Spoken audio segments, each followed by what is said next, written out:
ज्ञानदायिनी माँ सरस्वती, परम स्वरूपों, परम पूजनीय भारत माता, परम आदरणीय प्रधानाचार्य, जिनके दिशा निर्देश में अपना विद्यालय उत्तरोत्तर प्रगति कर रहा है और नित्य नई ऊंचाइयों को छू रहा है, ऐसे हमारे आदरणीय प्रधानाचार्य और हमारे आदरणीय आचार्य, दीदी जी, भाई बहनों एवं कर्मचारी, जैसा कि आज हमको अवसर मिला है पंडित दीनदयाल उपाध्याय की जयंती पर कुछ बोलने के लिए, कुछ चलते पदचिन्हों पर कुछ पदचिन्ह बनाते हैं, है वही सूरमा इस जग में जो पूजे जाते हैं, जो पूजे जाते हैं। इसी क्रम में पंडित दीनदयाल जी का जन्म पूज्य स्थले मथुरा के नागला चंद्रभान नामक गांव में एक बच्चे का जन्म होता है। एक साधारण परिवार था, पिताजी एक साधारण नौकरी करते थे, स्टेशन मास्टर थे और उनके पिताजी का नाम भगवती प्रसाद उपाध्याय और माता का नाम रामचारी था। बचपन में इनको दीना करके बुलाया जाता था पहले से, और 3.5 वर्ष की अवस्था में इनकी माता जी जो है राम को प्यारी हो गई, उनका स्वर्गवास हो गया और ठीक 6-7 वर्ष लेते ही इनके पिताजी का भी देहांत हो गया। इनके ऊपर दुखों का पहाड़ टूट पड़ा और इनका लालन पालन इनके नाना के घर होने लगा। फिर नाना के यहाँ गए, वहाँ पर इनका एक छोटा भाई भी था। तो छोटा भाई जो है वो भी बीमार चल रहा था। कुछ दिनों के बाद उसका भी निधन हो गया। इनके ऊपर संकटों के बादल प्रति मंडराते रहे और ठीक इसी क्रम में इनके नाना जी जो है वो भी स्वर्गवासी हो गए। तो इनके ऊपर अंदर से इतना जो है कि इनकी हिसाब से समझ लो अंदर से इतना मजबूत हो गए, या इनकी समझ लीजिए कि इनकी कमजोरियां ही इनको छोड़ करके जाने लगी। तो इसी क्रम में इनका जो पढ़ाई लिखाई थी ये शुरू से ही बड़े प्रतिभावान थे। इनको क्लास में विद्यालय में जब पढ़ते थे तो अगली कक्षा के विद्यार्थी इनसे सवाल पूछने आते थे, बड़े प्रतिभावान थे। हाई स्कूल की परीक्षा में इनको गोल्ड मेडल मिला। सीकर के महाराजा ने इनको जो है 10 रुपए छात्रवृत्ति और 250 रुपए किताब खरीदने के लिए दिया और कहा कि और आपकी क्या मदद की जा सकती है।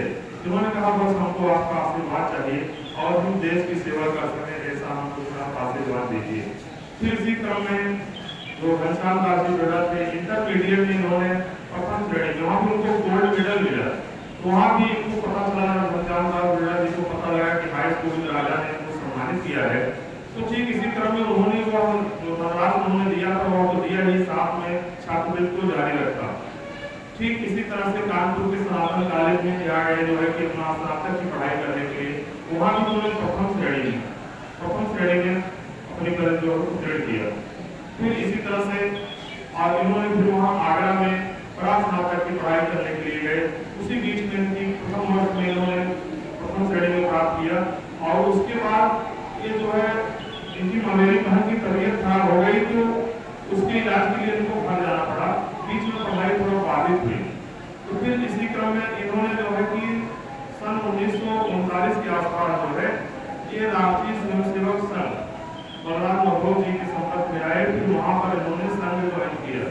संघ से जुड़ करके डॉक्टर दिनगवार जी जो संघ के वहाँ पर जो संचालक संस्थापक थे, प्रमुख थे संघ के, फिर उसी बीच में उन्होंने संघ का प्रशिक्षण प्राप्त किया और संघ प्रांत प्रचारक रहे।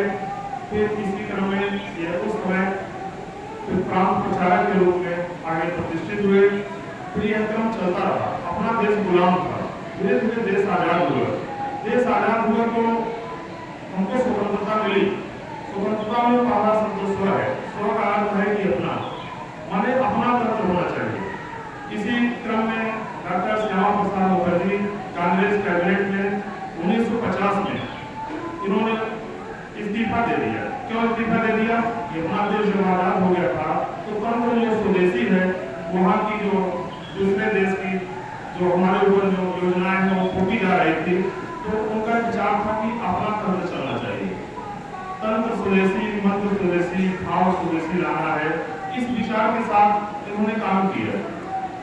इसी प्रकार 21 अक्टूबर 1951 को जनसंघ की स्थापना की। पंडित दीनदयाल जी उनके संस्थापक सदस्यों में डॉक्टर श्यामा प्रसाद मुखर्जी ने इसके अध्यक्ष रहे उस समय, और उसके बाद ये संस्थापक सदस्य में रहे पंडित दीनदयाल उपाध्याय बड़े प्रतिभा के धनी थे।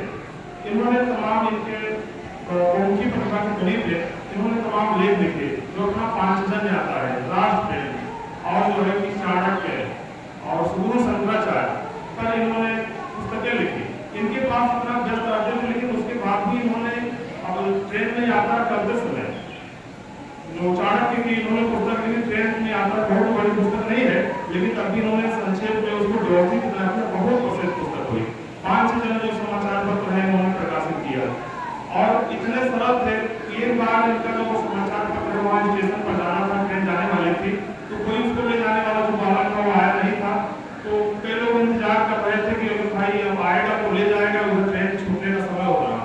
इतने में दीनदयाल जी आए, उन्होंने साइकिल पर लाकर खुद स्टेशन तक पहुंचाया। सरलता उनके अंदर थी।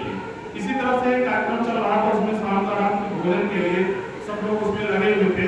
तो किसी कार्यकर्ता को उसमें रोटी बेलने का, उसको खुद से भोजन बनाना पड़ता था और सब लोग भोजन करते थे। एक कार्यकर्ता को रोटी बेलने का अवसर मिला, तो अंदर अंदर बहुत घबरा रहा था, कभी वो रोटी बेला नहीं था। अंदर सोच रहा था किसी ऐसे व्यक्ति को मिल गया होगा जो इसको रोटी बनाता होगा। अंदर डॉक्टर साहब को पंडित दीनदयाल जी ने देखा, वो समझ गए, क्योंकि वो पहली बार रोटी बेल रहे हो क्या? कहा जी पहली बार बेल रहे हैं। तो उन्होंने चौका बेल